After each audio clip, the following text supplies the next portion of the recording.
রুমিন ভারহানা সহ বিএনপির ৯ নেতা বহিষ্কার, একটি রাজনৈতিক ভূচক্র। আজ ৩০ ডিসেম্বর ২০২৫ বাংলাদেশ জাতীয়তাবাদী দল বিএনপি তার শীর্ষস্তরের ৯ জন নেতাকে দল থেকে বহিষ্কার করেছে। বহিষ্কৃত তালিকায় অন্যতম হচ্ছেন ব্যারিস্টার রুমিন ভারহানা, দলের সহ আন্তর্জাতিক বিষয়ক সম্পাদক ও জাতীয় নির্বাহী কমিটির সদস্য। এই ঘটনা দেশের রাজনীতিতে নতুন বিতর্কের জন্ম দিয়েছে এবং ত্রয়োদশ জাতীয় সংসদ নির্বাচনের প্রেক্ষাপটে রাজনৈতিক উত্তেজনা আরও বাড়িয়ে দিয়েছে। প্রথম আলো। ঘটনাটির সারসংক্ষেপ। বুধবার সন্ধ্যায় বিএনপি থেকে ৯ জন নেতাকে বহিষ্কারের ঘোষণা করে সিনিয়র যুগ্ম মহাসচিব অ্যাডভোকেট রুহুল কবির রিজভী স্বাক্ষরিত এক সংবাদ বিজ্ঞপ্তি জারি করা হয়। বহিষ্কারের কারণ হিসেবে দলীয় সিদ্ধান্ত অনুধাবন না করে স্বতন্ত্রভাবে সাংগঠনিক কর্মকাণ্ড পরিচালনা করা এবং নির্বাচনে অংশগ্রহণের প্রচেষ্টা উল্লেখ করা হয়েছে। প্রথম আলো।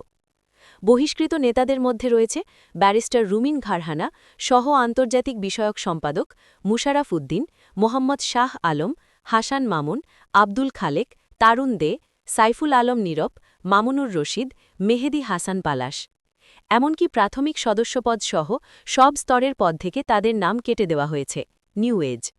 রুমিন ভারহানা কি করেন? বাংলাদেশের পরিচিত রাজনৈতিক ব্যক্তিত্ব। তিনি বিএনপির জাতীয় নির্বাহী কমিটির সহ আন্তর্জাতিক বিষয়ক সম্পাদক হিসেবে দায়িত্ব পালন করেন এবং বিশেষ করে বিদেশি গণমাধ্যম ও আন্তর্জাতিক মঞ্চে বিএনপির ভাবমূর্তি তুলে ধরার কাজে যুক্ত ছিলেন। New age. তার ব্যারিস্টার পেছনের পেশা এবং আন্তর্জাতিক সম্পর্কের ভূমিকা বিবেচনায় বহিষ্কারের সিদ্ধান্ত রাজনৈতিকভাবে গুরুত্বপূর্ণ। অনেক বিশ্লেষক মনে করছেন রুমিন ভারহানার মতো একজন আন্তর্জাতিক মুখকে দল থেকে সরিয়ে দিলে বিএনপির জাগতিক প্রচারণা ও কূটনৈতিক সম্পর্ক তৈরির প্রচেষ্টা প্রভাবিত হতে পারে। কেন এই সিদ্ধান্ত? কারণ বিশ্লেষণ। দলীয় সিদ্ধান্ত ভঙ্গ।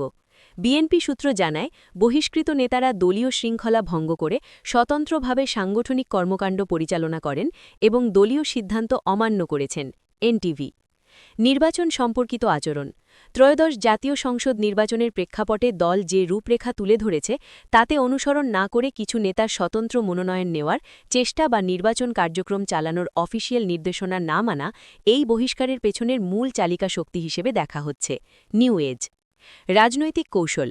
রাজনৈতিক বিশ্লেষকদের মতে বিএনপি দলীয় ঐক্য বজায় রাখতে এই কঠোর পদক্ষেপ নিয়েছে, যাতে ২০২৬ সালের সাধারণ নির্বাচনে কোনো ভাঙন দেখা না যায়। দল নেতা ও সমর্থকদের প্রতিক্রিয়া।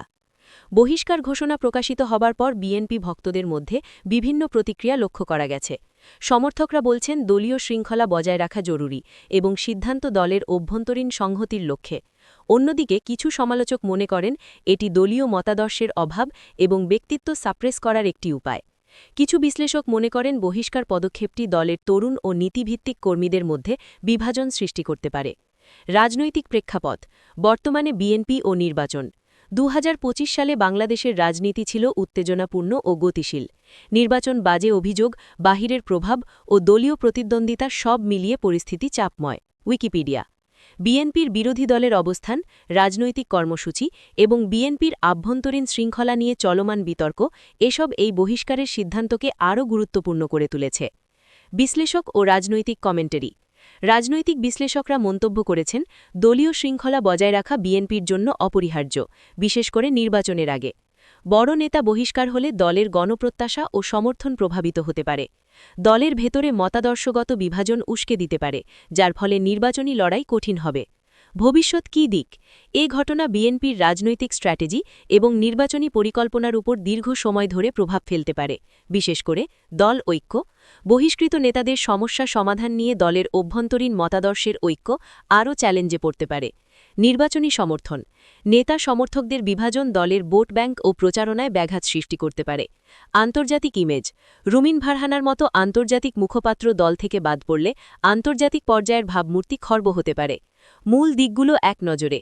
বিএনপি ৩০ ডিসেম্বর ২০২৫ তারিখে ৯ জন নেতাকে বহিষ্কার করেছে। প্রথম আলো। বহিষ্কৃতদের মধ্যে রুমিন ভারহানা অন্যতম। New Age. প্রধানত দলীয় সিদ্ধান্ত ভঙ্গ ও শৃঙ্খলা রক্ষার কারণে এই কঠোর পদক্ষেপ। এনটিভি। রাজনৈতিক বিশ্লেষকরা মনে করেন এই সিদ্ধান্ত দলের ভবিষ্যৎ রাজনৈতিক কৌশল ও পরিবর্তনশীল পটভূমিতে প্রভাব ফেলবে।